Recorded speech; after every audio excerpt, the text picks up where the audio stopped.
হোক, এটাকে dust out করবো। অ্যান্ড এটাকে আমি এভাবে ধুচ্ছি এখন।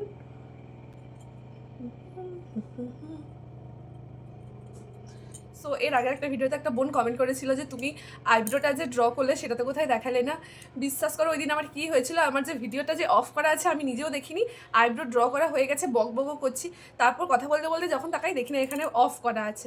তখন আর কিছু করার ছিল না, কারণ পুরো মেকআপটা কমপ্লিট হয়ে গেছিলো। তখন আমি আইব্রো মুছে আবার আইব্রো করা তো পসিবল ছিল না। তবে আমি আমার অনেক ভিডিওতে দেখিয়েছি যে আইব্রো আমি কীভাবে করি। আমার আইব্রোতে হেয়ার গ্রোথ আছে অনেক, সো আমি পুরোটা একদম ফিল করি না, জাস্ট একটু ড্র করি। সো আমি এই যে ব্রাউন কালারটা এইটা নিই, আইব্রোটা এভাবে কম করি, কালারটা এরকম নিয়ে এরকম আগে হাতে এরকম লাগিয়ে নিই, তারপর এভাবে ড্র করে নিই।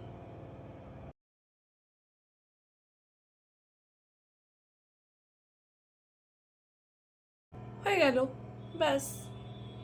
তারপর আবার একটু কম করে নিই অ্যান্ড ব্যাস, ভেতরটা একদমই ফিল করিনি, জাস্ট এদিকটা একটু এদিকটা একটু ড্র করে নিয়েছি।